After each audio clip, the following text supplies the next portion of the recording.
All right, welcome back to Cornfedbar. This is Cornfedbar episode 3, Cornfedbar only on the Billionaire Podcast Network. Ka-ching, bing, bing, bing, bing, bing, did filler up. For those that don't know, it's still so stupid to me that I'm doing this.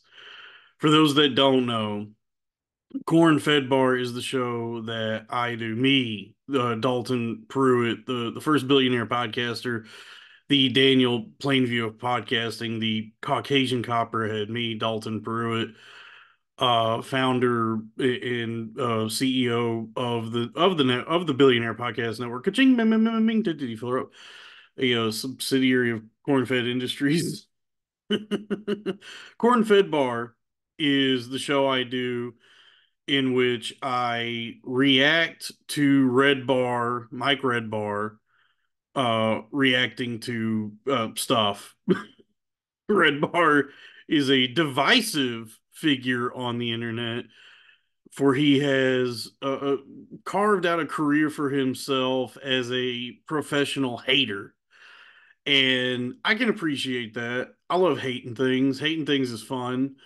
I'm a little more open minded and possess more of a I guess more of a desire to actually enjoy things rather than hate them. But it is fun to hate. I do find it to be rather enjoyable activity.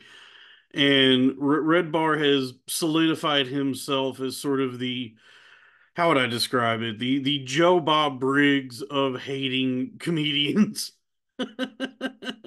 What Joe Bob Briggs has done for horror movies, Red Bar has done for hating entertainers. And so this is episode 3, and I got pulled up here. The it's a Red Bar reacting to Louis C.K.'s Back to the Garden, which Louis recently put back up on his website, with the recording that Louis did when he performed his hour at Madison Square Garden, which I'm sure, I don't know if Red Bar, I haven't watched this yet. It's the first time I've seen it. I'm reacting to it, but I don't know if he touches on this in this 1 hour, 11 minute, 23-second video, which I think is longer than the actual special. um, but Madison Square Garden is a big arena, and I have always found it asinine when a comedian performs at an arena. I could not imagine spending any amount of money to go to an arena to watch someone talk for an hour. I wouldn't do that for a band I like. I did that one time in my life. I got cheap seats to go see Tool at the Barclays Center in Brooklyn. It was a miserable experience. I love Tool. Their music's great, and I'm sure they put on a good show. What I experienced was not the good show, because I was just miles above the band and behind them, kind of where I was sitting. So I didn't even have a good view of what was going on, and the sound by the time it got to me, just it was did not sound good either. So I'm sure the people that spent, hundreds and hundreds of, maybe even thousands of dollars for floor seats had a really good time at that show. My experience was just standing there with my arms crossed and recognizing songs I have enjoyed listening on my own, now in the presence of thousands of people, and just wondering why I spent all this money to do this. My point is, I didn't even enjoy a big band I like at an arena. I couldn't imagine enjoying a comedian at an arena. It seems very anathema to what stand-up comedy is to me, which is a more intimate, personal, conversational um, performance art. But it's all the rage these days. Everybody and their cousin is getting an arena tour. From Louis to Burt Kreischer to Tom Segura to the man himself, Tony Hinchcliffe. They all get to play these arenas now, and if people are buying tickets, then who am I to judge? No, I can judge. It sucks. Arena. I wouldn't go to a fucking arena to watch any of these goddamn people. That it does suck. I saw Louis at like the theater next to Madison Square Garden a few years ago, and I really enjoyed that. But even that was like the space was like almost too big. I was like, man, he looks real tiny. Is all the way over there where the stage is. I was sitting so far in the back. I was like, yeah, I mean, I guess that's him. This I see a dumpy, vaguely redheaded figure in the distance that sounds like Louis. But I was like, all right, I'm just like really far away from Louis as he's telling his jokes right now. It was a good special. It was good jokes. It was the taping for especially he did Sorry. I enjoyed it still. And it was a theater with a lot of history. It was I think it used to be called the Felt Forum or something like that. Now it's the Hulu Theater, or they might have even changed the name since then. But it's where Eddie Murphy filmed Raw. That's a nice theater. The theater next to Madison Square Garden is really nice. I could see like comedian. It makes sense to go see comedy there. It does not make any sense to go watch comedy at Madison Square Garden proper. Anyway, I have been too extemporaneous in my introduction. I've been talking too much. We haven't even gotten into looking at Redbar, watching this with the special, the recording. I don't, is it a special or is it just a recording he did? I don't think he did it up like a special. I think he just had some cameras there to tape it. But this, oh man, what? Oh, sorry, my headphones just gave out for a second. I accidentally hit them. Whoops. By the way, I've heard the feedback from you guys. You said that the playback sucks. The technical production of what I'm doing with this sucks, and I should fix it. Don't know how. I'm working with what I'm working with, and it's the thing about any sort of art and creativity. I think as we've seen expressed by Redbar, even what makes even bad art, bad creativity interesting is the gulf between the artist's ambition and their skill and resources. So what you see with this show is there's a lot of ambition here. I'm reacting to who red bars the red bar, who reacts to the reactor, me.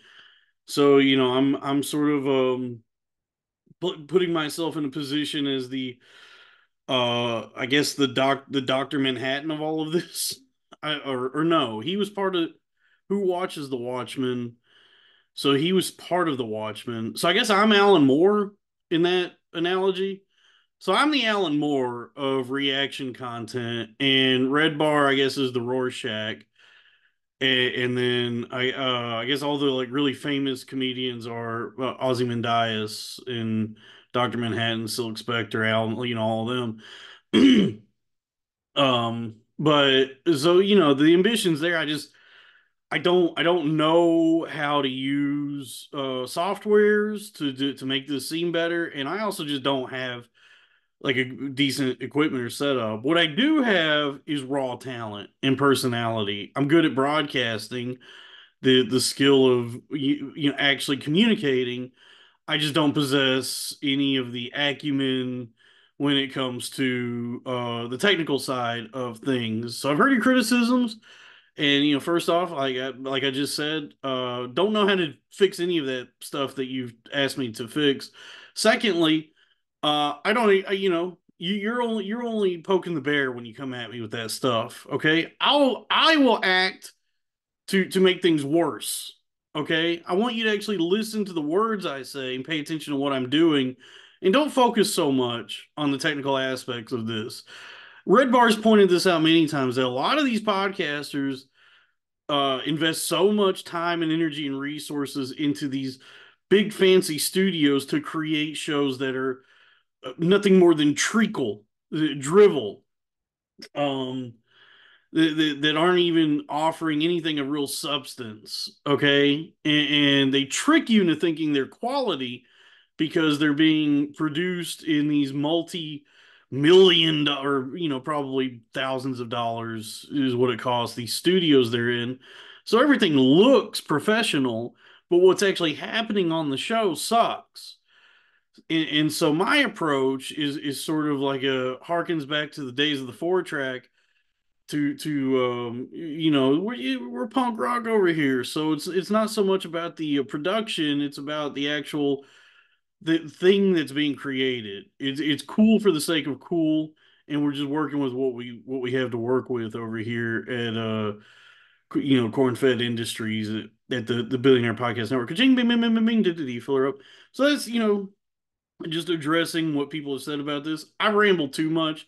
It's time to get into this. We got to hit play on this one.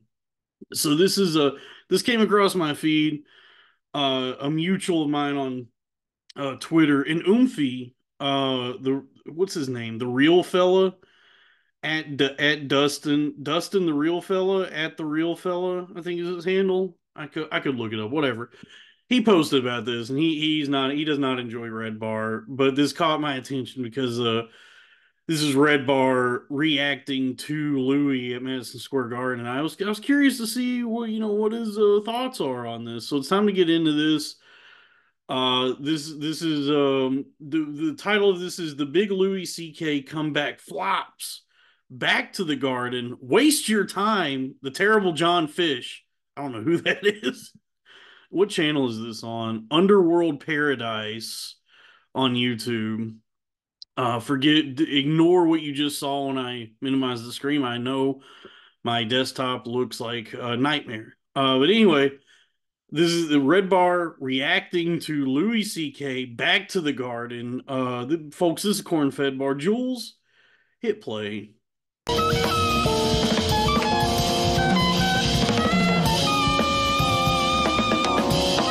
He got canceled for showing his penis, and you were pretty much on board. And then something weird happened with this cancel culture stuff. And then Louis C.K. came back, and you almost are all supporting Louis C.K. now as a way to like fight back on cancel culture. But you got to remember, Louis C.K. was canceled because he was a sick weirdo who took his dick out and jacked off in front of a girl and held the door closed.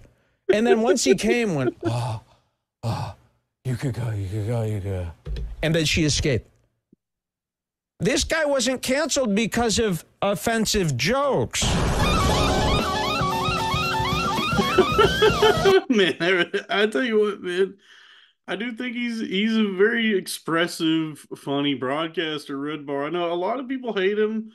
I've seen some comics and comedy fans start to get hip to him and wonder why anyone enjoys what he does. But that little performance he just gave there, the little pantomime, the little jack off pantomime he did, and his outrage toward Louis' sexual faux pas that got him in some hot water. This is a fun thing. I am curious though. Like, I would look. I guess there's many truths hold, folks, and so I think a lot of us know the harrowing tale of Louis C.K.'s downfall when the New York Times article, the expose, was released detailing his sexual misconduct towards some ladies, some other colleagues of his, some women that he brought back to hotel rooms or in green rooms or whatever the stories were, that he was masturbating in front of them, which I would like at the very least is rude. That's a rude thing to do to a woman who like may not necessarily be into that, who may not want it to be happening. And I guess like the reality is like reading that article and follow like seeing what those women have said since then, it does seem like at the very least they did not want him to be doing that. And so whether there was like this implied consent thing happening where they didn't necessarily say no to him asking about that, I guess my feelings on it have always been like, well, it's a strange thing to ask a woman you just met or like working with for the first time. It's a strange proposition to make, and it puts her in a precarious position because she doesn't know who she's dealing with. So if she does like try to stick up for herself and say no or whatever, who knows to what violence and degradation Louis C.K. is capable in that moment. They just met. She doesn't know him. Now I think overall, we all make mistakes. We all do things we're not proud of. We fail in this life and we pick ourselves back up. I think from what I've seen of Louis, I would hazard a guess that he is probably overall a decent dude who is not without his flaws and foibles. But I can't really sanction those incidences. I know there's like a lot of people who are on board with it no matter what. Like he can do no wrong. But like I mean, like at the very least, here's the thing: at the very least, what he did was just foolish. To be in a position like within such a fickle industry already, and to be doing things that I like he seems like a smart dude. So like to be doing things that are gonna bite you in the ass at some point if this ever gets out. Like I can't imagine that he was completely sure like that this was he had sealed the deal that all of this was above board. There had to be something in his mind that was like she does not seem into this, and it just seems like overall just like a really like dumb thing that he did that he would even do that the number of times he did it. And I mean, granted, it was before he was really famous, but I mean the issue still stands that like I wouldn't do some shit like that. I'm scared to talk to girls. I'm scared of women. They're mean. Look at them. You piss them off, they'll ruin your career like they did with Louis. Uh,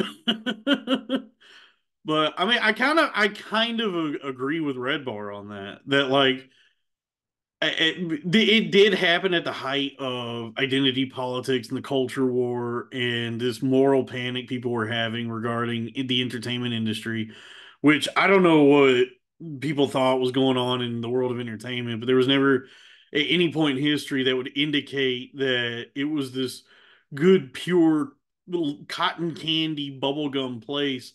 It's a land of degenerates and debauchery and lasciviousness. Every story you hear that comes out of Hollywood and entertainment overall is usually so far beyond what anyone would deem acceptable in polite society. And it's just what people's lives are like. And so we've just always put up with it because they entertain us, but they're getting up to some wild, wicked, twisted, sick shit, in the entertainment industry. So it's like for him to lose his career over that, I mean, compared to like somebody like I don't know if anyone's gonna get this reference, but like Robert Blake killing his wife, it seems pretty tame. That was just the only example I could think of. Louis is the Robert Blake of jacking off, I would say. So I mean, I kind of agree with Red Bar that it's like he's not without fault. It's not like he didn't do something bad. But I also do think that at that time, when that New York Times article, that hit piece came out, people were bloodthirsty. Sharks were circling. They were looking for somebody to take down, and he was on top. He was an easy target, and people relish in the uh, felling of successful people, especially entertainers. And that's why we enjoy Red Bar is we're pointing out the flaws and all the things we look at in these wealthy people who get to live these lives of excess and opulence and comfort that many can't even fathom, and who have been able to do so through work that is truly stupid and meaningless. There's something uh inherent within us that wants to see them, that delights in their failure. We want that. We want to see the Titans crumble. And so that's, Red Bar scratches that itch. And but that was the prevalent sentiment at that time toward Louis and a lot of people was it's time to vanquish these entertainers so we can make way for some of the worst art that has ever existed with what we got when we got rid of anyone who did anything good, because really the only people that are capable of like really creating anything good are also violent sexual criminals. Anyway, folks, this is Cornfedbar. Jules, continue.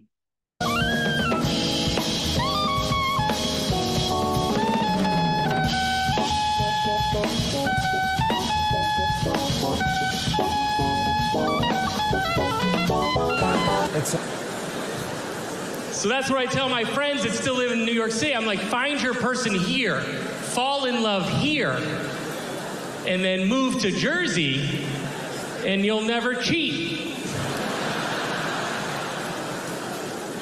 That might be a better slogan.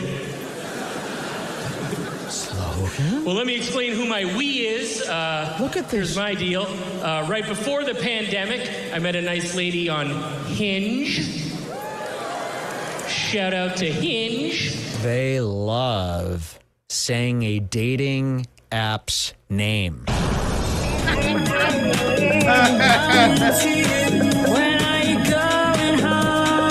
He's right about that, dude. Comedians love talking about them damn apps. I don't know what it is, but that's been, I guess that's just part of comedy now for years. There's just a lot of bits about these damn dating apps. They love talking about the differences and nuances of all these different goddamn dating apps.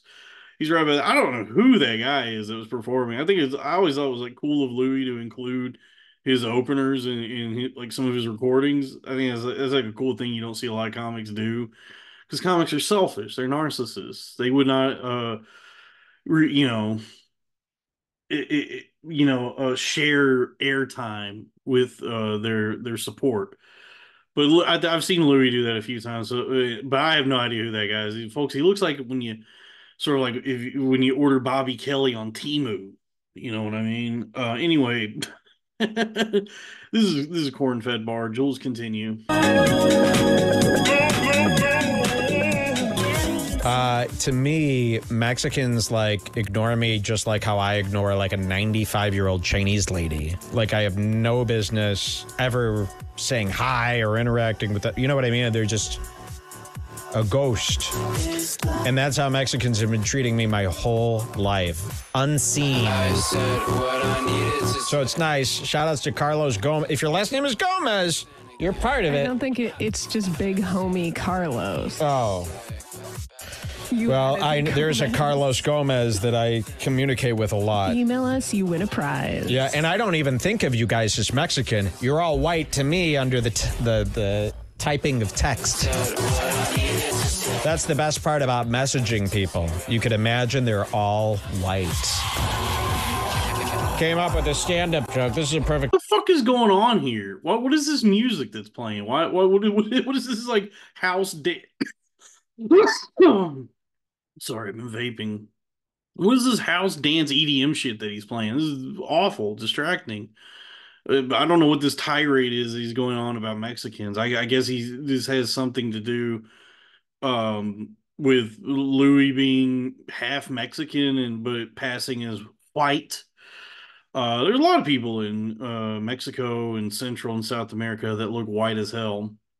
You know, those areas where there's a lot of European immigration that happened in those areas that, you know, for many years that was going on. So, you know, there's been some mixing, and you know, now you got Mexicans who look like Polacks. You know, it happens, and so I suppose I'm venturing a guess that that's what he's referencing in his little spiel there about Mexicans. I don't know what this video, I guess, is just like cut together because Redbar, you know, usually does like 8-hour broadcasts. So I think this might be, you know, something somebody took and clipped together, and they did a decent job so far. It seems edited well, but it's also giving me whiplash the way it's cutting back and forth between shit. But yeah, so he's talking about Mexicans and playing really distracting, terrible music that's bothering me having to hear this while I'm trying to pay attention to what he has to say. So, if I could offer any sort of criticism to Redbar about his broadcast style is you don't need so many bells and whistles, Redbar. Just let your shit rock. Just start talking and let the rage do the work. You know, that's what all the great haters of broadcasting always did. Rush Limbaugh, Michael Savage, Bill O'Reilly. They didn't have no frills, no fuss, no muss, no funny business. It was just an old Christian or Jewish, in Michael Savage's case, white guy screaming into his microphone about commie pinkos.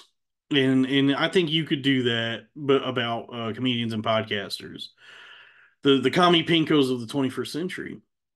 Um, and you don't need all this mixing board and the music, and the soundboard is tight. I do like the soundboard, but whatever this fucking music is, god damn it sucks. Anyway, the folks, this is Cornfedbar. Jules, continue. Time to debut a dirty stand-up joke I came up with last night, and I think this is pretty good. This is a misogynistic stand-up joke. I couldn't, when I was making this note, I couldn't spell misogynistic. Here's a misogynistic stand-up joke I've been working on. So, yeah, I saw this guy, and he's sitting there with his girlfriend, and he goes, I love this person. I'm just so glad I met this person. I love this person. And I'm like, to me, a person is a guy. Wow. Misogynistic, Sucks. Stick to broadcasting. Don't do stand up, Redbar. Don't even think about trying to do that shit. That sucked. Bad joke. Bad joke. It wasn't funny. It wasn't even that edgy. It was just kind of confusing. Sucked. This Cornfedbar. Jules, continue. It's about the culture. That can be so. You can't say I love it. You ever see this guy? Oh, I love this human. Is it a guy?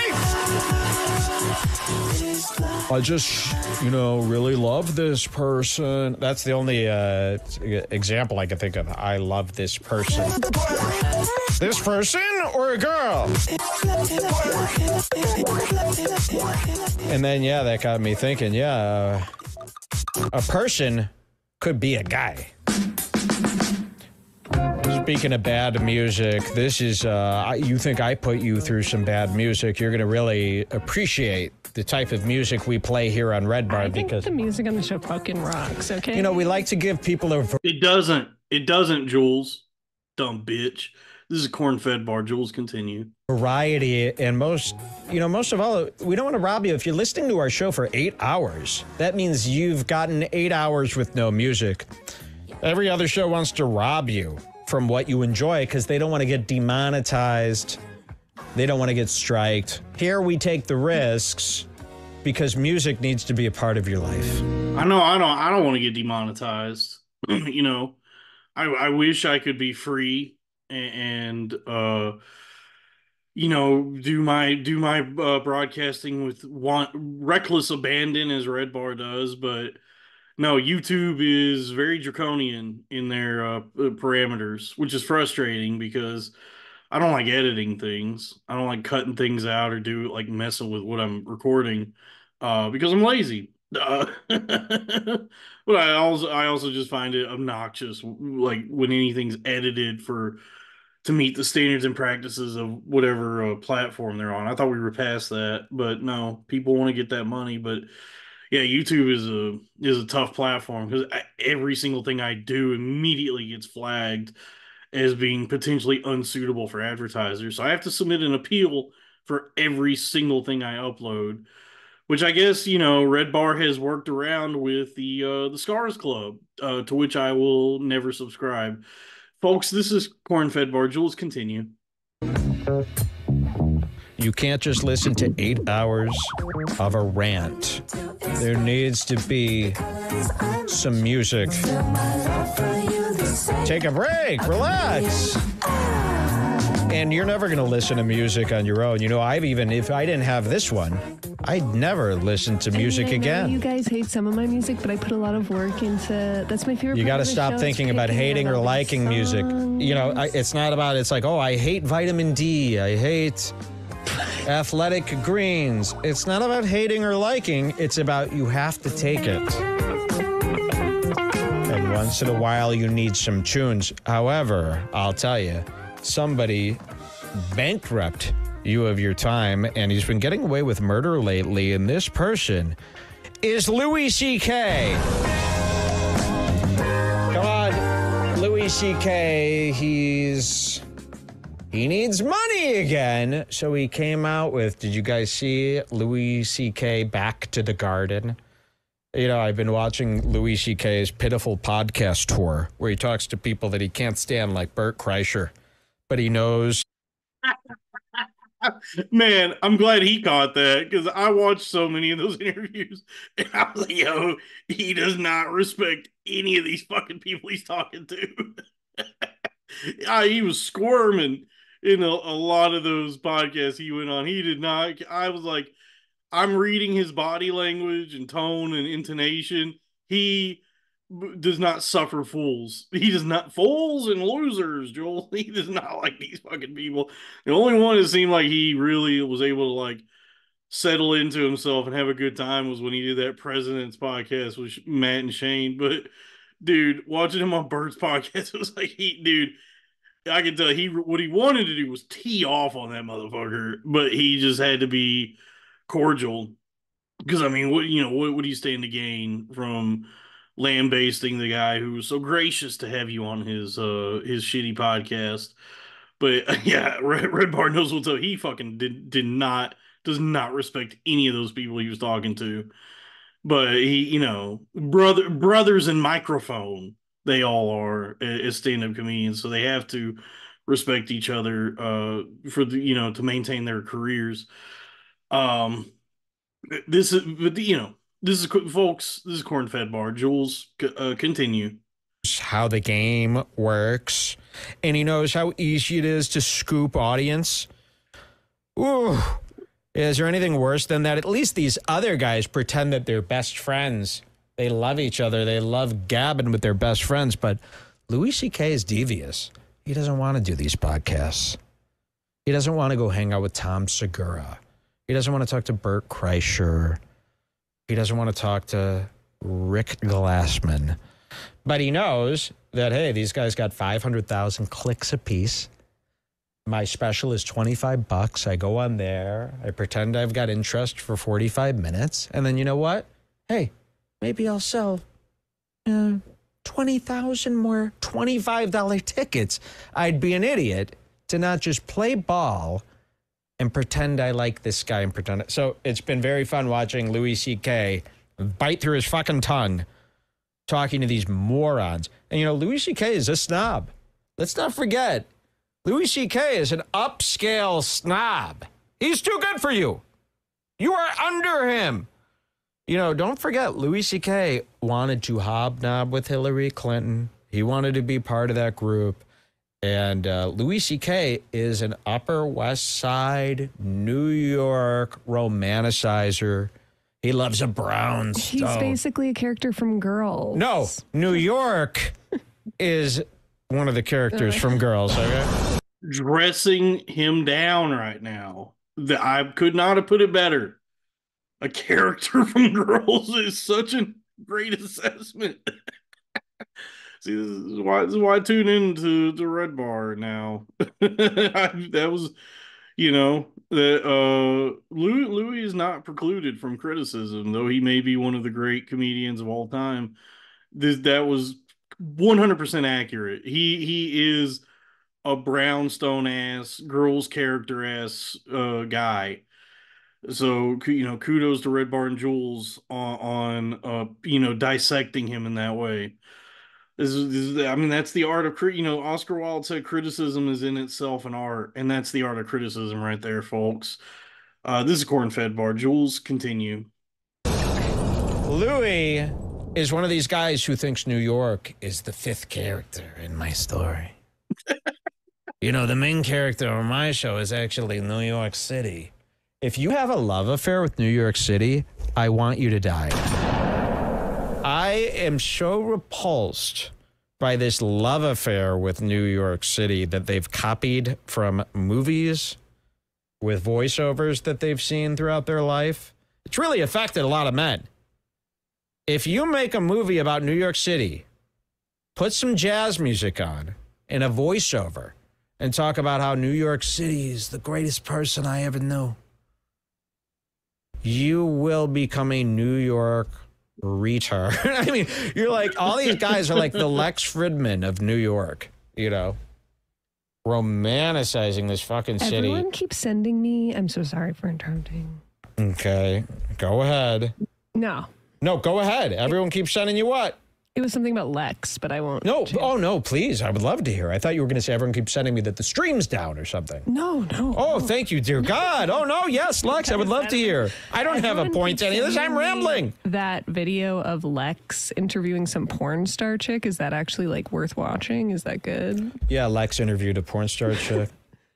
I don't know. I just want to know, would we like it, or would is we that like something that other So you're just saying, like? speaking of Lex, you wanted to ask this, and that's why you've interrupted and caused this giant scene. Yes. That's all. Sorry. Was something Lex did good? Anyway, back to your I'm so sorry. beautiful story, Mike. No, I was just trying to eat up time. Yeah, Louis C.K. This is the part that people don't understand about Louis, and it's almost what I like about him at this point. I actually like rich snobs. I'll tell you this. I had it all wrong about rich snobs. You know, you think you see a rich snob being all snobby and excluding people and trying to like be better than them. And you think that you're supposed to hate that person and get mad. Actually, that's pretty funny to watch. Jesus, get on with it. When does he actually oh man, there's several minutes of this. When does he get to actually, okay, it looks like it's here. Jesus Christ, dude. Okay, here we go. 2049.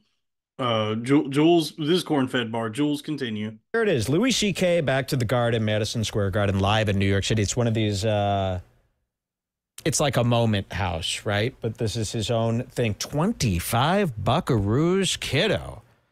So he's starting to think like, well, it's like being at a live show. So if the show's $60, like 25 to watch at home is Redbar be good one. Robbie Redbar, good one. Doing an impression of Louis. Oh man. This is Cornfedbar. Jules, continue. part of the show. Is like good. No. What happened to the $5 specials? So he went from selling a special for $5, which is fine, to $25 to see a live feed of an event that he did. So it's really not special. And I'll tell you something about this Madison Square Garden. I don't need to see you in the round. You'll see what I mean. This round. You ever hear comedians all sitting around talking about the round? Oh, when you're in the round, it's actually very engaging because you've just got audience members everywhere you turn. It's great. I love the round. You love the round. Okay. Well, let's see how long you're going to be around. Because this round business is nonsense. It's totally unenjoyable. Louis C.K. was doing his stand-up comedy while spinning. I'm not kidding, because he's in the round, right? So the audience is all there. So he's like, you ever notice that your daughter is an asshole? And then the camera just keeps cutting to catch his spin, and he's literally spinning the whole time. It was like doing this. The edits were doing this. This guy is like the worst editor. When it says edited by Louis C.K., you're not going to have a good experience because this guy, he has no business chopping up film. Everything needs to be shot and filmed. Well, what happened to the film this time, Louis? It's at Madison Square Garden. It almost looks like the people who put on this video production, it's like the stock cameras from the Madison Square Garden like events team that you could, for an extra $10K, they'll give you the file. Okay. Right? And the cameras are built into the stadium. This thing looked like it was shot on news cams from ABC's television network. I don't know if you've seen that. These look like over the shoulder. They got these cameras in 2002, but they're actually still really good. I agree. Get the fuck on with it. How much more of this is there? Okay, it looks like he hits play 26:15. Let's try that. Folks, this is Cornfedbar. Jules, continue. For tonight's performance of Louis C.K., we have a few rules and regulations. Before we start, due to COVID-19, please don't do anything during the show. Also, anal sex is not allowed in the arena. Please go to the lobby for the anal sex. We have some great shows coming to tell you about. In March 28th, Ricky Martin will be here. He's plug obsessed. He like has a boomeristic thing where he's like, okay, you got to get the plugs. Got to get those plugs in there. Don't miss this opportunity. Imagine being at your own special. That's him on the microphone, by the way. And he's plugging. He's already plugging. That kind of bothered me. Louis C.K. needs to. Redbar, you're not even paying attention to what he's saying. You're just trying to think of your own things to comment and say to hate. You're just looking for some reason to hate what's happening right now. Louis doing his own God voice, which I've always thought was cool. Anytime I've gone to a Louis show, he announces himself, which I always thought was a cool thing to do and funny. And he's clearly being facetious and joking in what he's saying. You're not listening. The plug he's making is he's saying in March 28th, Ricky Martin is going to be playing Madison Square Garden. Ricky Martin has not been relevant in 25 years, I'd say maybe. I don't think Louis knows who's going to be there, and he's not. Even if that's true, he's not even plugging himself.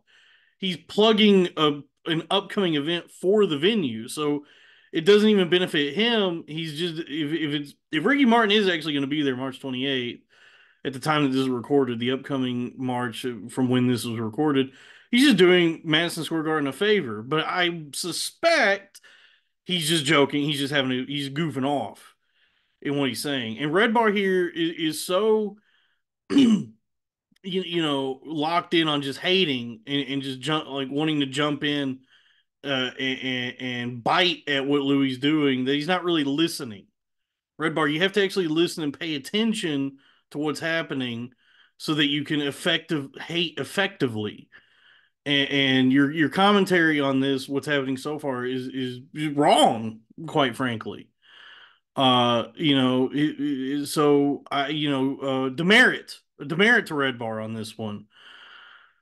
Folks, this is Cornfedbar. Jules, continue.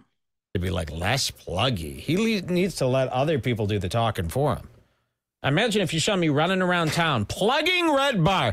Imagine if you saw me. Oh, you got to give me a shot on March 20th. Imagine. Have you ever seen me plug anything? Imagine if you saw me. So coming up April 16th, I'll be at Häagen-Dazs. I won't spoil, but wait till you see this other promotional thing he does. Yeah, I mean, I'm telling you, I wouldn't just play it for this, but this is building up here to I want my money back. I might file a chargeback against this.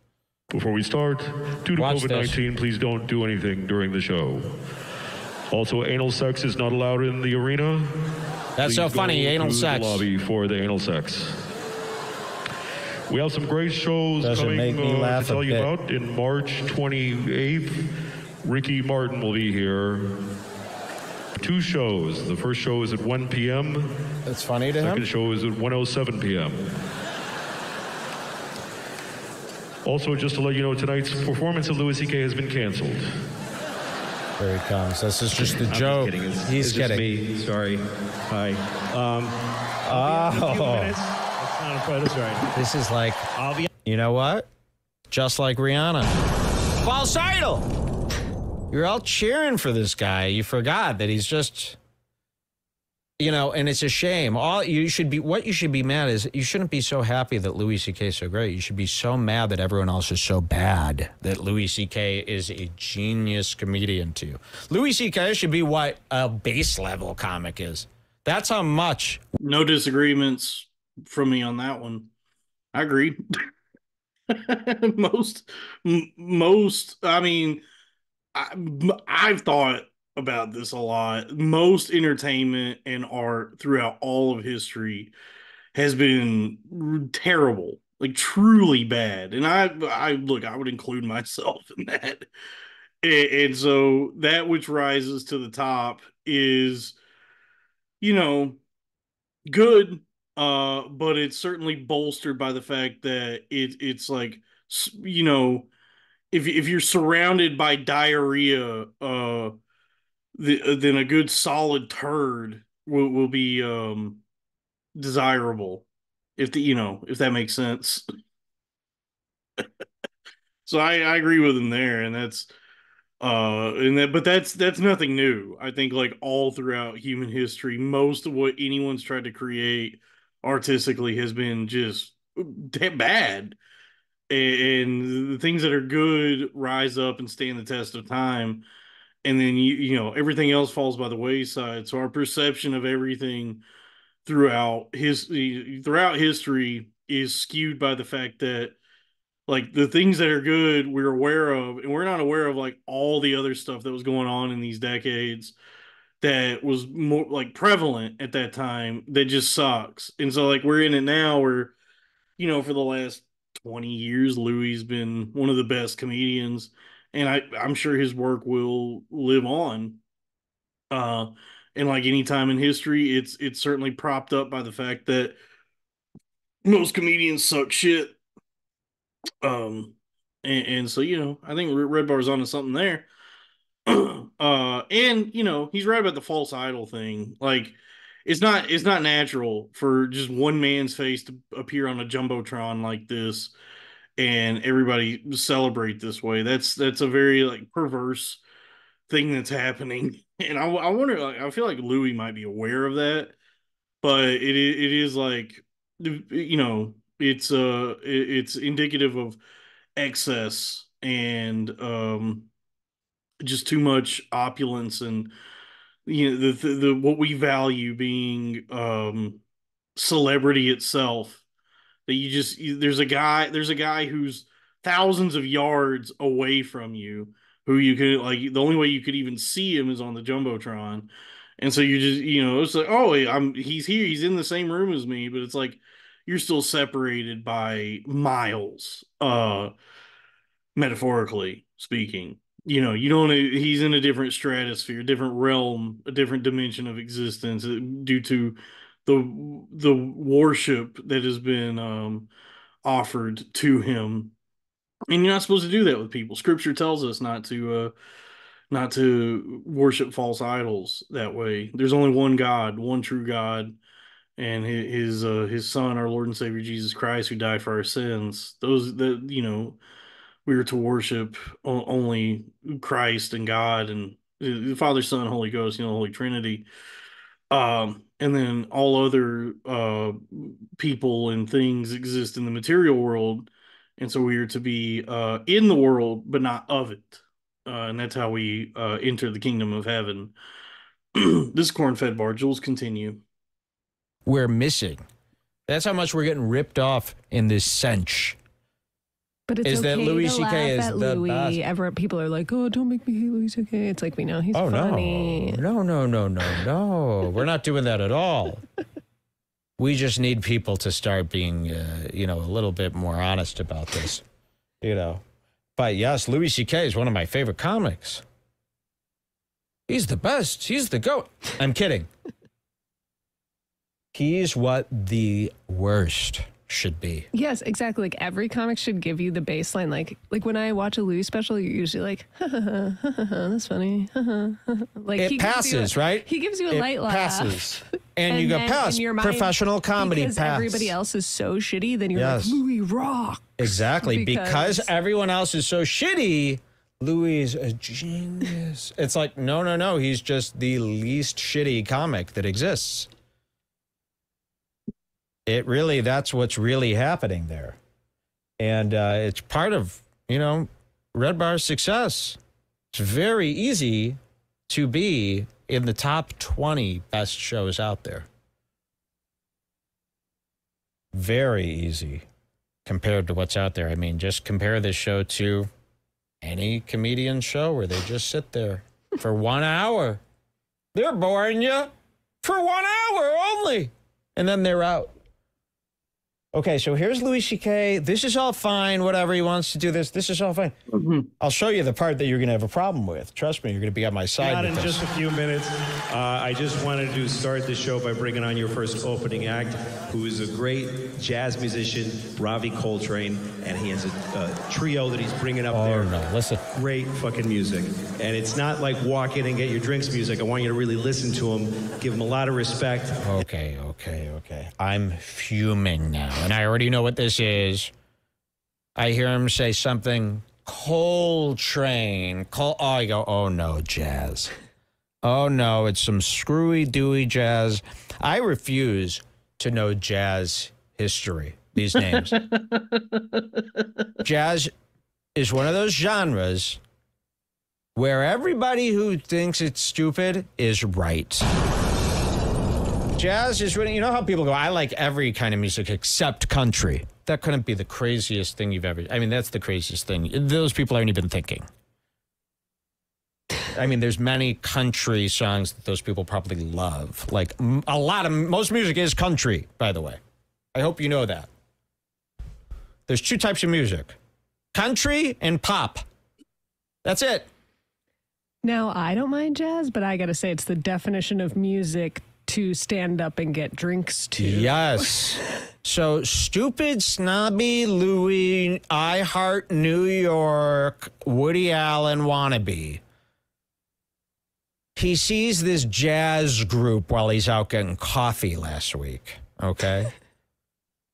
And it turns out this is Robbie Coltrane, the Coltrane son of the legendary. Louis C.K. sees them and gets inspired. He's having his loopy-doopy I Heart New York inspiration. This is a bad take, Redbar. A demerit. A low IQ take. I mean, I get it. I understand that sentiment toward jazz. It's a kind of it can be an inaccessible genre of music, and a very expressive improvisational style of performing music that allows for mistakes to be made and the flaws to exist, and it can be rough around the edges, and there's so many different ways that people can approach it, and at times it can be jarring to try and listen to. But I think that's what makes it great. I think like a lot of music, pop, rock, country, like all that kind of stuff, as great as it is, it can be at times overproduced and formulaic, and people trying to like fit within these structures. And to me, the appeal of jazz has always been how raw and pure it is, where there's certainly structure to it. There's time signatures and keys and all this shit I don't understand, music theory type shit. That is like the foundation of the music. But then the people who are really proficient in that can then break outside of it and start to explore the further reaches of music, and what one is capable of doing musically. And I think I remember when Louis said that he was going to do this, that he found John Coltrane's son in his jazz trio and was going to have them open for him. I thought that was a cool idea. I haven't seen this special. I haven't seen what Red Bar's about to watch that he's already decided he hates. I think it's a cool idea. I always thought that there could be like cool ways to blend music and comedy together without like some dipshit taking a guitar on stage and doing funny songs that suck, but just having like musical acts and comedy acts perform on the same stage. for a show, and so I always thought that was a cool idea. And it's Robbie Coltrane whose music with which I am not familiar, but I am acquainted to some degree with John Coltrane. I was in my high school jazz band. I was, the worst rhythm guitar player in Springtown, Texas, and so I had developed this appreciation for jazz music, and so I know I'm intimate with his seminal record. I've listened to it many times. John Coltrane, not Robbie Coltrane. Robbie's dad, John Coltrane's "A Love Supreme," which I think came out. I think that was one of the records. He worked with Impulse Records for many, many years, and I think that was the record he did with Impulse. I think so. Check me on that, folks. I think it's an Impulse record. Came out January 1965, and it's a four-part arrangement. I can't remember the name of the can't remember the names of each part. It's like acknowledgement, exhibition, exaltation, psalm, something like some shit like that. But it's a four-part arrangement that thematically, musically is uh like a concept, I suppose. It's mostly instrumental. I mean, there's some lyrics here and there, but they exist in service of the instruments, and I just add a little pepper in a little poetry, to the music. But I've listened to it a bunch of times, and I think it's a wonderful record, and if you look on any list of top 50 jazz albums of all time, it'll probably be somewhere on that list. Coltrane was a just gifted, immensely talented saxophone player. I think he primarily played tenor saxophone, and he just had it just the saxophone existed as an extension of himself. It was second nature to him what he could do with the instrument, and I think that "A Love Supreme" is such a beautiful record. One of the great heroin records of all time. I think Coltrane, along with Miles Davis, and a lot of these jazz guys were deep in the throes of a very destructive heroin addiction when they were creating their best work. I say heroin's one of the best, is a better music drug than weed and psychedelics. I think the music that we've gotten from heroin is by a country mile better than any of the hippy dippy pot and psychedelic drugs we've gotten. I think heroin music beats all that other shit easy. It clears it easy. It's just unfortunate that heroin often leads to death. But "A Love Supreme" is one of the great jazz records of all time. John Coltrane's magnum opus, many would say, and just overall one of the best heroin pieces of heroin music you're ever going to listen to. And I can understand where Redbar is coming from. That jazz, I get it when people say jazz sucks or they don't get it, it's annoying or whatever, because people don't know how to sit down and actually listen to music, because they're so accustomed to like pop music and very like structured formulaic music. They've been indoctrinated by the music industry in terms of what they deem as good acceptable music. I mean, each person is allowed to have their own taste. If you don't like something, you don't like something. But I think with jazz, it's jazz is one of those things that I think it serves you to, when you listen to it, if you're gonna like try and listen to jazz, just hey, turn your brain off, turn your ears on. You know what I mean? Just don't even try and think about it too much. Just feel it, experience it, and go over it again and again and again, and really take it in. and explore what's happening musically in a piece of jazz. And it takes some effort, you know. You have to sit there and listen to a whole arrangement. And you know, if you're listening to something like John Coltrane, and we're about to listen to Robbie Coltrane, his son, you know, John Coltrane, that album I mentioned, Love Supreme, is about little over a half hour. So it's a half hour of, you know, instrumental jazz that's here, there, and everywhere, all over the damn place with what's being played. And that's quite the commitment, because most people don't really sit down and listen to entire albums. I don't fault them for that. You know, most people just want to hear a song or two to perk them up, and then they got to get back to their fake email jobs.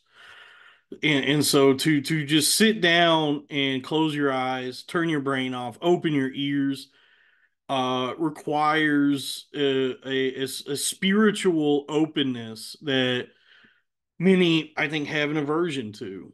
It's an act of sincerity and love that we don't really have that much nowadays, to really absorb music in that way. But I think you'll find it rewarding if you could sit down with a jazz record like that and really take it in, and start to feel what they were feeling, the musicians, as they played this piece of music. Because that's the thing about jazz, is it's feeling, baby. It's a feeling, brother. And so I, you know, I guess all that's to say is I can understand Redbar's perspective, and I can also say he's wrong. He's wrong in saying this, because I think jazz is one of the genres, and the people, the pioneers of it, have pushed music forward, have evolved what music is and can be, and have set created a foundation upon which many other performers and artists of all genres can build upon what these jazz musicians have done. uh, hey, that's my 2 cents on the matter. You know, this is Cornfedbar. Jules, continue. Inspiration artist thing, because he hears this jazz band, right? And he goes up to them and he says, "Hi, I'm Louis. I love it." And the guy, the leader of the band, goes, "Oh, I know, Louis. I'm a huge fan. I'm coming to your show next week at Madison Square Garden." And he goes, "Oh my God, you should play." "Yeah." And they're like, "Oh no, I don't think so, Louis. That would just be..." "No, you should open." It's a good black guy voice. Comic. "Yes, this is it. Because I had this fucking stupid fantasy boner from your jazz and pretended I was in a movie. Oh, I want to pass this experience. I want to kill myself thinking about this." So he forces this whole arena at a basketball game to sit through, no joke, like a half hour. And how about this? Of straight adult contemporary fake art gallery jazz. Now, there's some people who are saying, I like jazz. Oh, you don't like this? Trust me, you will kill yourself. But as a lover of jazz, as you may be in the chat, is the right venue to enjoy this type of jazz, this big shitty echoey arena? It's horrible. I agree with him there. I kind of agree with that. Matt, I don't think Madison Square Garden is an appropriate venue for a three-piece jazz group. So maybe they have a point there. The folks is Cornfedbar. Jules, continue. Telling you, if you're going out to see Louis C.K., imagine you get there and they go, "Oh, it'll just be an hour." First, straight adult jazz.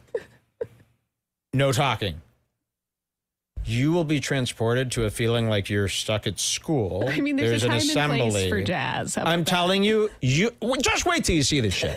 If you think this is good, listen, I am a man of the music. This kills me. I would rather him play, just straight up heavy metal as loud as it goes for 10 hours than this. Watch this shit. Don't do anything during the show. But, here's the douchey part. Watch how he tells the audience what they have to do. Imagine during the pre-show, I said, you all must respect the calypso music. If you're here for our pre-show, please, no talking, respect her. This is what he's trying to do. He's principling me. Oh. When somebody tells me in an event there's no talking, I get livid. Get on with it. I'll never forget. I went to a jazz club, the Green Mill in Chicago. This is famous. Al Capone was there once.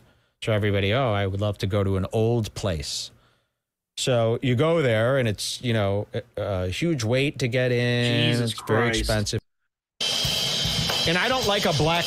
Ravi Coltrane, not Robbie. Ravi Coltrane with Gotti Lehavi and L. Howell. Okay, we're 41:52, and I think he's finally going to play the actual recording of this special. All right. This is Cornfedbar. Jules, continue. Drummer. Really? I really don't. I feel like I'm not interested when you're a black drummer. For some reason. I find their beats... What the fuck does that mean? What does that even mean? You don't like Thomas Pridgeon or John Theodore or who's another one? I can't think of any others. Black drummers. Is the guy from Power Trip a black drummer? There's tons of there's great black drummers. But I feel like black guys are mostly good drummers. I feel like black guys as drummers. That's like the running backs of music, and lead guitar players are mostly white guys. But I feel like black drummers are that's like because black people invented rhythm. So I don't know what he's talking about here. Another demerit to Redbar. Anyway, this is Cornfedbar. Jules, continue. to be frivolous. Yeah, black drumming. Sure. But there's just something about him. He ain't it. He doesn't have it. A black drummer like that. You gotta have, look at this. This is what it is. This is your opener. $25. I had to watch this. No skipping forward.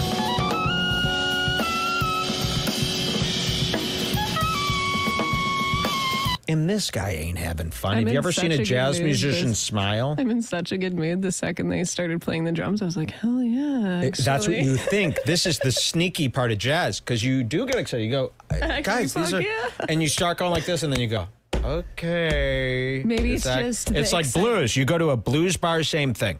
After three dun-da-da-da-da-da-da-das, you go, please, guys, you guys are losers. Trust me. You have a loser vibe. It's just the hype of the intro drums that's putting a smile on my face. You get hyped because it's music, and then once, I'm telling you, and even people, this is why everybody at jazz, because this is what people do. They go, I love jazz, and they do love music, and they want to hear great music, and they want that feeling. They go to a jazz song, and they're like, eh. And then they're just too afraid to admit, and they just suffer through it, and they're like, it is really good. Because it is really good, right? Technically. It was all great. They were all amazing. But weren't you having the worst fucking time of your whole life? You should get a mini saxophone or whatever that is and see if you can... She's not a mini saxophone. That's a soprano saxophone, you dumb bitch. That's what Kenny G plays. I think I'm right about that. I think it's a Kenny G sax. It's a soprano saxophone. It looks like a golden clarinet, but it's a soprano sax. It's not a mini sax. Oh, Jules is dumb. What a dumb bitch. Folks, this is Cornfedbar. Jules, continue. Do that note, and that's just go. That's a high F. Only a gay guy could play that note because you've done so many blow jobs. Listen, this gets so much worse. A half hour, and you're just sitting there like this. And you want Louis, offensive comedy, and you got to listen to this.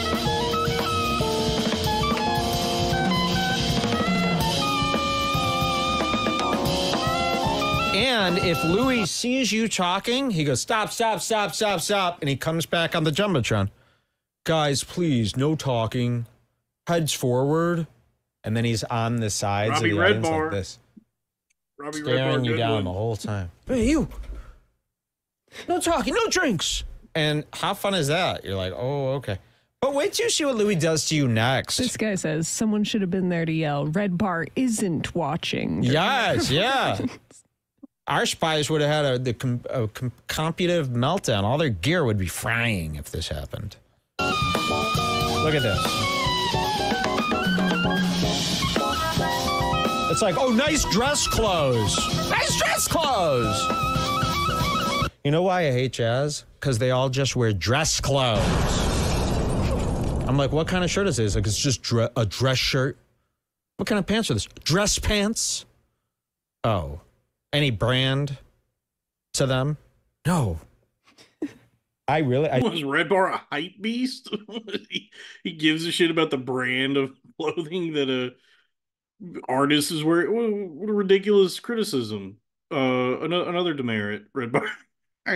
Maybe I'm giving out too many demerits on this one. It just seems like now you're just like looking for things to be upset about. You're just nitpicking, which I guess is his job as a professional hater. But I take no umbrage with this what I've heard from this jazz performance so far.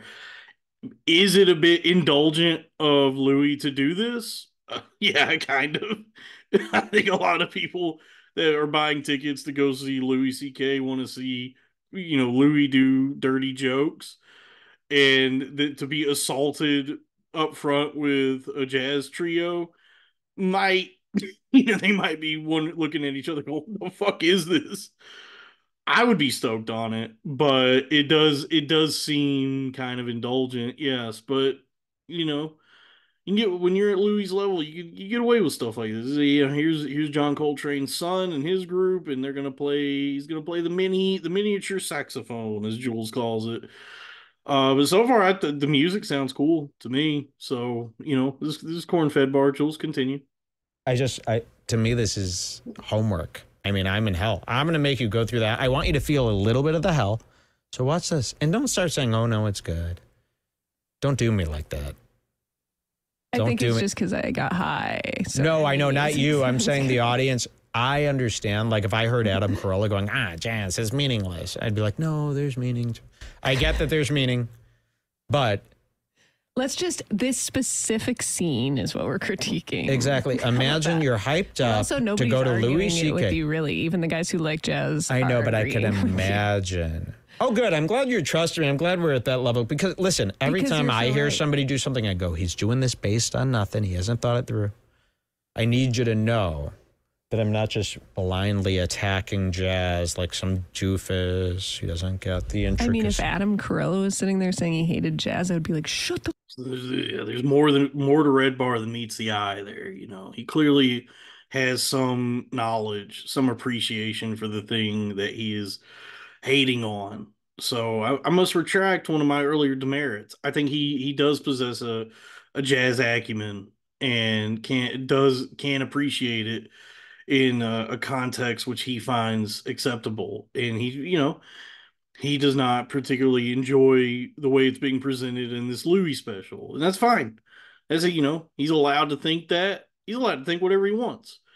But I can concede that's a perfectly acceptable take, that if you bought a ticket to this show or you're buying it on his website and you want to see Louis, and then you're blindsided by jazz that you weren't expecting, I could see how that might be jarring. So I get where he's coming from there. And if he does have a prior knowledge and appreciation for jazz music, then fine. I think there's more rattling around in that skull of Redbar's than he lets on. I think he's a more worldly, cultured man than he appears to be. There's like an Autobot more than meets the eye there. This is Cornfedbar. Jules, continue. The fuck up, you old stupid man. I know, but people are starting to treat me like a stupid old man. I know, so we gotta be real. Okay, watch.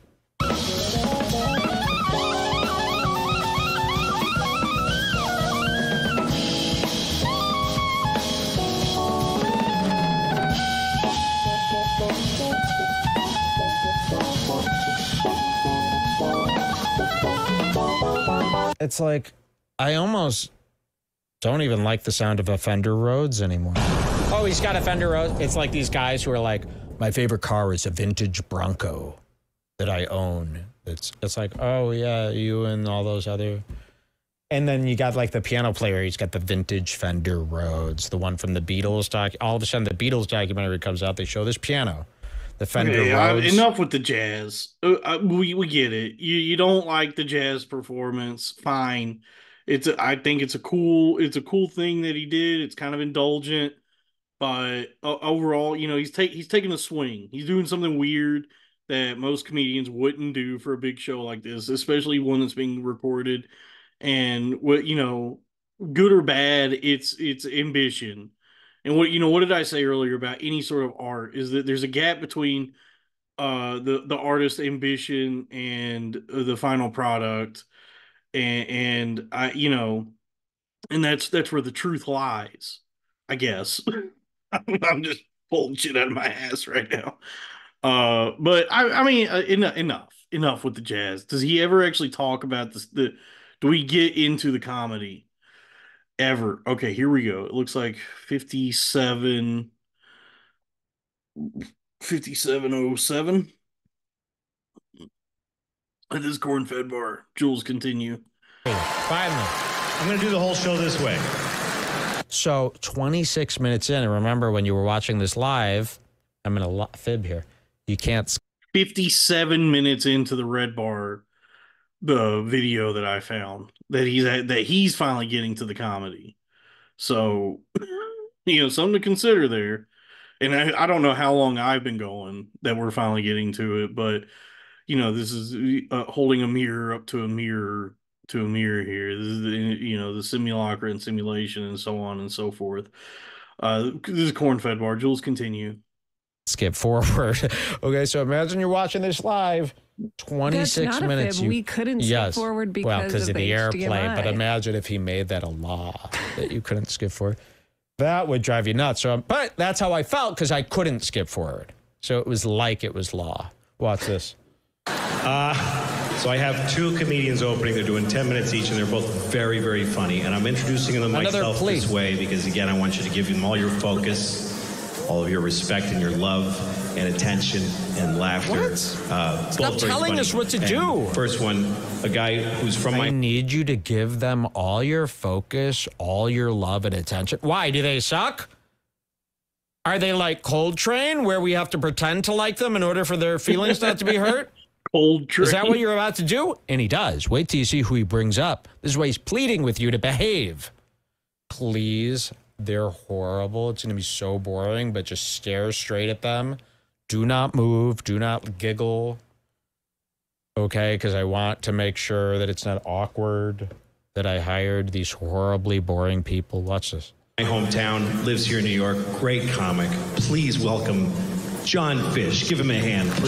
John Fish. I go, who the fuck is John Fish? I'm comedy's biggest critic. I'm the Jay Sherman of stand-up. What the fuck does that please mean? welcome John Fish. I go, what the fuck? Who's Jay Sherman? So, you want to meet John Fish? Wait till you see this shit. You thought jazz was bad. You thought jazz was bad. Look, John Fish.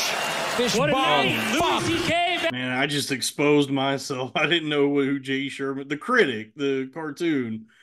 I guess I was like right before my time because I knew of it as a kid, and it was just never something that was like in my purview. Is that the right word? It was never something I watched. I know like a lot of people love it. John Lovitz, Jay Sherman, the critic. So I guess I'll visit that at some point in my life and appreciate it later. As 30 years after it's ended. I did not get the reference. So demerit to me for not getting the Jay Sherman reference. This is Cornfedbar. Jules, continue. Back at the Garden, baby. Wait till you see this. MSG, what's up? New York City, greatest city in the world. Look at this Except basic. to live. Look at him. That is one thing quarantine reminded me. New York City apartments were not intended to be lived in. So listen to the audio that you got to endure. And look at how the stage is and watch how the camera keeps cutting. You can see the very low video quality. I mean, this really looks like a couple of news cams. The year was 1999.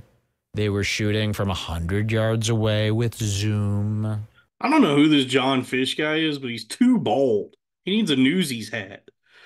He could really benefit from a good Newsies hat. You know, one of them Peaky Blinders ass hats.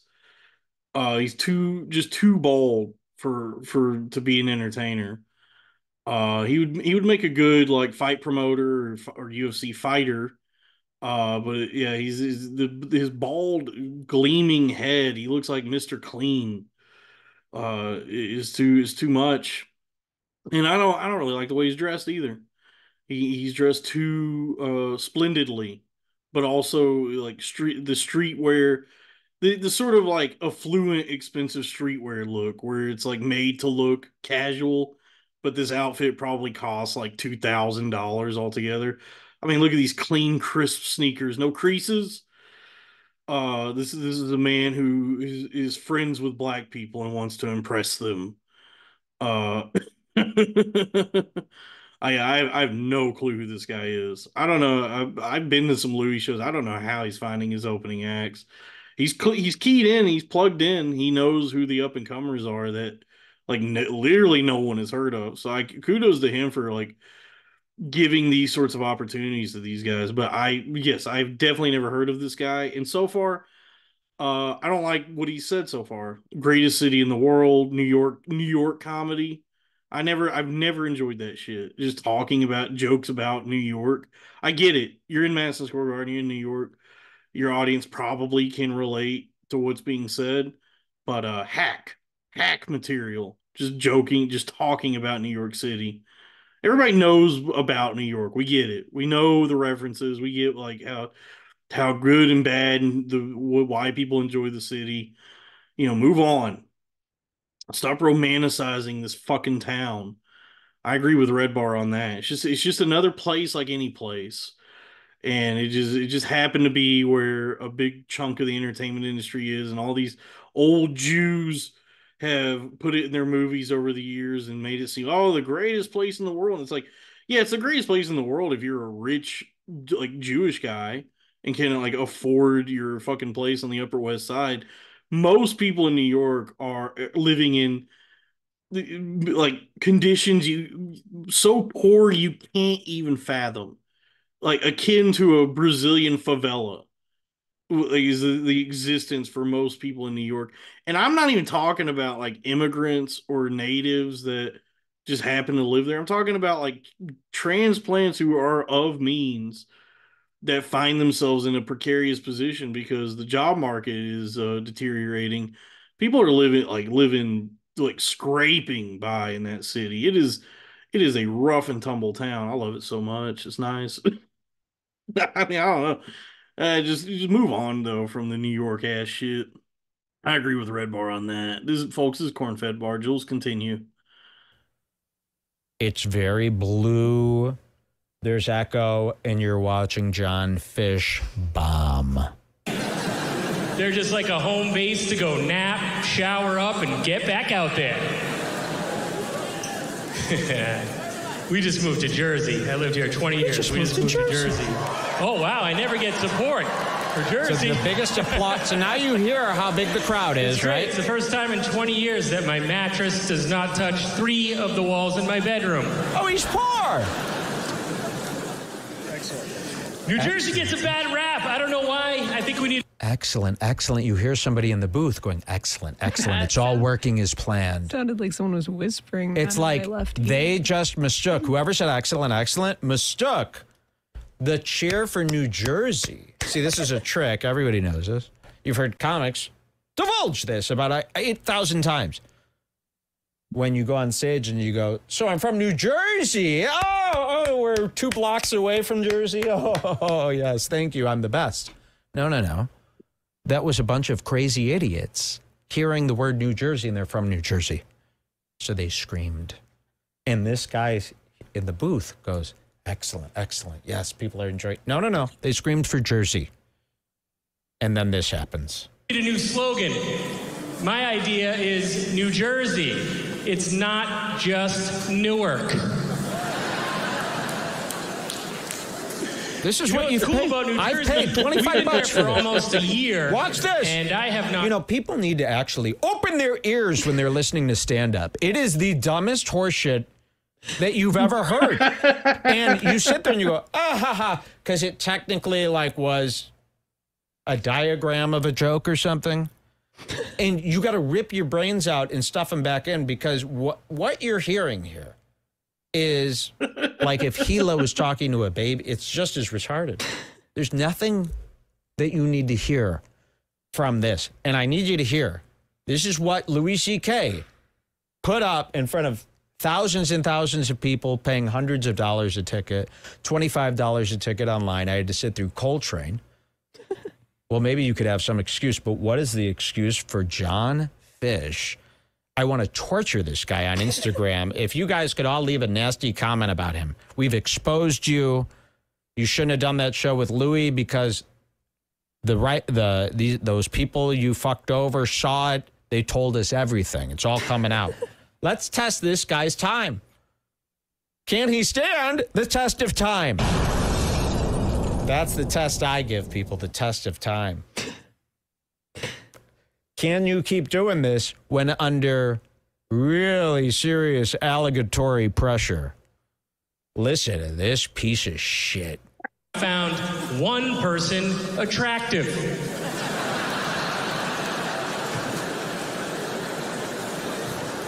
So that's what I tell my friends that still live in New York City. I'm like, find your person here, fall in love here, and then move to Jersey, and you'll never cheat. That might be a better slogan. Slogan? Well, let me explain who my we is. Look at this. Here's my deal. Right. I mean, he is right. Comedy fucking sucks. Let's move forward and see. Oh, okay. I guess we'll wrap up here at the end then, because it looks like the next opener. I love her, Adrienne Appalucci. She's great. So, I hope let's see what Redbar thinks about this, because I find Adrienne to be a breath of fresh air in the arena of jokes. This is Cornfedbar. Jules, continue. This is what Louis, because he's so artsy, he knows art. All right, everybody give it up for John one more time. So it's a big fat, you know how New York's, you see Louis J. Gomez being like, oh yeah, this chick's the best. And then it's like a chick like this. And you go, oh yeah, she's the best. Where? On the streets of New York on a Tuesday? Who's that other lesbian that hangs around the comedy scene? She's so old and always like this. And New York's got a million women like this that are like, yeah, I'm a comic. I haven't had sex in 48 years. I have 2 kids and no money. And it's like, oh. Well, I mean, right away, he's being very mean. I think Adrienne is a very talented comedian, but I guess you're right. She's kind of dumpy. She's a big fat. That really got me. Just out the gate, just like saying the meanest things possible about this woman's appearance. I think she's awesome. I do really like her, and the times I've like interacted with her, just like seeing her around, the times I did, I always thought she was cool as shit. So I have no qualms with Adrienne Appalucci. Yeah, this is mean. This is some mean shit that he's saying about her. Folks, this is Cornfedbar. Jules, continue. Lovely woman. So that's what he brings up. Watch this. I hate this type of bullshit. To me, this woman doesn't need to exist. It's like, what are you, the Penguin? This is like if the Penguin was running off. I mean, it's like, I just don't have time for this. If it's not a TV show, you don't need to be around. Only in a TV show do I need a woman like this going, yeah, tell me about it. She's the neighbor. Well, that's nice. She has hope for it. Exactly. But as a real human being, what is your purpose? To walk around farting around town? Your big ass? Listen to this bitch. your big ass. Jessica Kirsten, yes. New York City. I am a native New Yorker. A lot of my You know who she looks like? That little rat who keeps spouting out Twitter files and being a traitor to Twitter, the old Twitter. Who's that rat? Barry White. Barry Weiss. This looks like Barry Fried Weiss. Get it? I learned that from Tony Hinchcliffe. Oh, we should do Tony next. Oh, we're doing everybody. So here's Barry Weiss. Listen to this, bitch. my friends that used to live in New York have now left. Yeah. They'll ask me stuff. They're like, what is New York like with the pandemic winding down? I'm like, I don't know. It's kind of empty, but there's still nowhere to park. Very funny. Okay. Fuck you. So that was his show. I wanted to show you. And then he finally comes out and But we by couldn't. then we're asleep. We were fast asleep. We didn't see one bit of Louis. I literally don't think we saw him at all. That was kind of a weak joke. I gotta be honest with you. That was not a good showing of what she's capable of as a comedian. But New York ass humor once again. And this was in the throes of the pandemic, so everybody was a little bit rusty. Folks, he ripped her to shreds, dude. She looks like Barry Weiss. Accurate. He's not wrong about that. This is Cornfedbar. Jules, continue. All. We didn't see any of it. I can't remember one line. He put me to sleep. He blew his chance with me. So, Louis, this special is unrated, unregulated. We do not have an answer. It is not approved nor unapproved. It's floating out there. It needs to be bought up by a company to get it rated. Okay, thank you so much for... And I just think that it's okay to, harass Louis. He's a person just like Joe List. You know what I mean? Louis needs to be harassed a little bit more. He's very scared of his own shadow. So he's flinching. He's always worried he's going to get called out, and he should be worried. He's a public masturbator. We're going to take a quick break so that Jules can fill this. All right, well, that's that's. Oh, don't look at my desktop now. That was his show, and this is Cornfedbar reacting to Redbar, reacting to content. And then this one, it was reacting to Redbar, reacting to Louis C.K. Back to the Garden. He never even gets around to even watching Louis C.K. So that good bit on Redbar's part, just like ripping apart all of the prelude and just Xing out when Louis hops on stage. That's funny. That gave me a chuckle. So I gotta say, like, overall, with watching that, there were some criticisms that I agree with coming from Redbar. Some things he said I didn't necessarily agree with, and I'm a bit of a softie, so I would not have gone after Adrian's appearance that way. Even though she probably has some jokes about her appearance, so whatever. But I know what I'm ugly. I'm a big fat ugly guy, and so I try to not can castigate anyone for their appearance. But it can be fun. It's part of hating. Big part of hating is this the first thing you notice is someone's appearance. So maybe as a hater myself, I should be more open to hating on someone's looks. But what Red Bar does as a hater, as a professional reactor to things, is it is interesting. What fascinates me about it in like watching this is that what he's reacting to exists mostly as just a setup for what he does, which is just rants. He's ranting and rambling and raving, and drawing from another creation, creating something new, and it has its place. I mean, I've been told that he's clearing like a lot of money each month. I don't know, somewhere upwards of 300 grand, maybe. I don't know if that's true. Somebody said that to me, and I just was like, oh yeah, I guess I believe that. Who knows what he's making? But he's got a fan base, and he's known. He's got a lot of people that like him, a lot of people that hate him, and that's the right mix. That's the math on that. That's the special sauce, the alchemies. You want people to like you. You want your fans, and you need your haters. And who better to hate than a professional hater? Obviously, he's going to have haters because for a lot of people, they see him as not actually creating anything himself. He's just reacting to and condemning that which has been created already. But destruction, I say, is in itself an act of creation.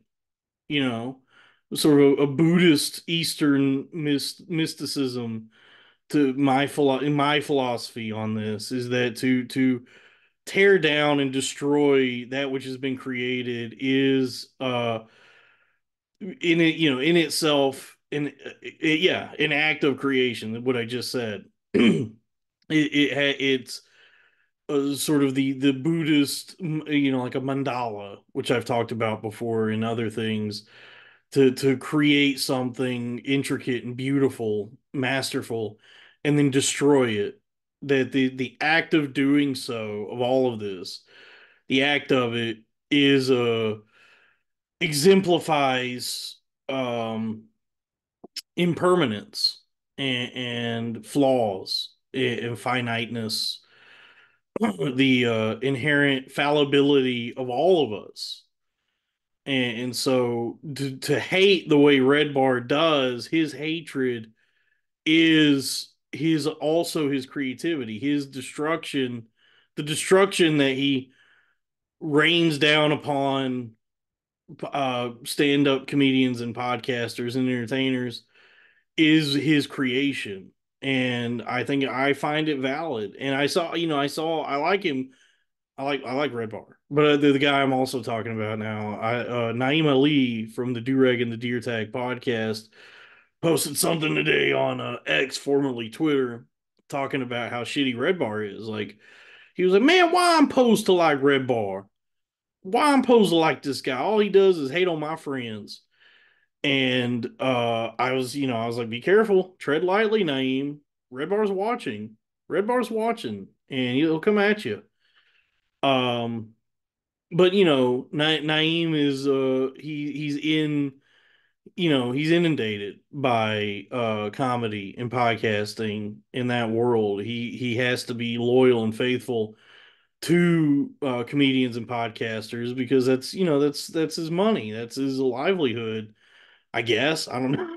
I don't know if any of these people are making a living doing it, but I could see where his aversion is coming from. His aversion to Red Bar is coming from because these are the people that have made him, are these other comedians and podcasters. And granted, it is a community. Like there is a community in that world, and if you can really just tough it out, not even necessarily be good, but just tough it out to hang around long enough, there's people that'll grab you and bring you along for the ride, and you'll be a part of this like circle of people. And if you're good, if your talent shines through, you get propelled, and then you get to a place where you can then help other people, which is what, like kudos to Shane Gillis for doing that, as he's like risen. He's done that for guys like Naeem and Drew Montana and like all those Philly guys. Like, he's very community minded, and I applaud him for doing it. Like, that's what you're supposed to do. If you're able to like succeed at something as dumb as comedy, then you owe it to the people, in your crew, to help them as well, I say. And I think a lot, what bothers me is when people aren't as willing to do that. So like, I'm happy for Naeem's success moving forward and everything that all those guys are doing. But you gotta be careful. You gotta be careful, Naeem, coming after Red Bar like that, because he's built a mighty fan base, Red Bar sycophants, ready to answer at his every beck and call. For Red Bar is watching. But I also understand, like, I get the value of criticism, and a lot of people, you know, get cross with critics, feeling as though they don't actually create anything They just comment on that, things that other people create and don't really add any like value to art and entertainment. But I think a good critic is like has their place and is doing work that has some value. It just, do they understand, like, do they possess any sort of understanding of what they're criticizing, and can they, appreciate it and dissect it and put into words worthwhile criticism. I think Red Bar overall, like watching this and watching him, like overall, I think he's playing it up. He's doing it big time. He's playing a bit of a character because that's the Red Bar, the exaggerative character of Red Bar is he hates. He's good at hating. But I think like within that sort of ironic um exaggeration, he speaks some truth every now and then. There are valid criticisms in some of the stuff that he has to say, and then at other times he's just ranting and raving and just trying to fill, an 8 hour broadcast. But I think criticism is valuable. I think it's important. I think it keeps like art and creativity in check, and it pushes artists to like um what's the word I'm looking for? Evolve and do good work. That's what criticism is for, is like if you're gonna do art and create things, then it's now at the mercy of the public, of critics. Everybody's a critic, and it's at the mercy of the viewer, the audience, and so everybody's going to have their own thoughts and opinions on this and criticize it, critique it in some way. And there's people who are just so good at that they exist as themselves a kind of artist that in their critiquing of your work have created something fresh and new based on that. And that's Red Bar. That's Red Bar. That's what he's doing. And I think that's the value of him. I don't think he's just like not doing any, like just not creating anything and not like adding any sort of value to things. Otherwise, like nobody would pay for that Scars Club membership, which I'm never going to. I got better things to do with my money, like pay for a Twitter membership, which I get back anyway. I tweet enough that every month I get a check from Twitter that at least covers the cost of the membership, which I don't know what the money making strategy is on Elon's part. That's like, well, if you're just going to give this money back to everybody, how are you making money on this? But I mean, whatever. Um, but that was what another whirlwind roller coaster episode of Cornfedbar, folks. This was Cornfedbar episode 3, reacting to Red Bar, reacting to Louis C.K. Back to the Garden, and what a time we had. What a fun one to watch. He could stand to tighten up his show a little bit, but I suppose he's got to fill 8 hours, so it is what it is. And I ramble a lot too with what I do, so you got to fill the time. It's content. I mean, honestly, at the end of the day, Red Bar and myself and a lot of people, we're just mining content. We're just trying to like fill time and have something that exists that's people will pay attention to and that can make us money because we don't possess any other like real world skills. So I mean that's what we're creating is bullshit. Uh Patreon.com. Please, folks, please subscribe to the Patreon for this channel. Patreon.com/cornfed with Dalton Pruitt. We got a $5 tier, $10, $15 tier, and a $25 tier. That's the one. That's the coup de grace, the Tim McGraw. They'll get you the Fraternal Order of Corn-Fed decal after 3 months of being subscribed. So it is effectively $75 for a sticker. But once you get it, put it on your back windshield. It might help you get out of a ticket. And to sweeten the pot, once you subscribe to that tier, you're welcome to go ahead and shoot me a list of your enemies, and I will call for a jihad upon them on the show. And then once you get the decal, we haven't done this yet because I think the first batch of decals are going out. Like the people that have subscribed to it that subscribed 3 months ago, those decals are going out and they're going to get them. And so what we're going to do is, if you want to, show post the decal or message that you got the decal, like a picture of it or whatever. And then if you're so inclined, we'll have you on the show. We'll talk to you.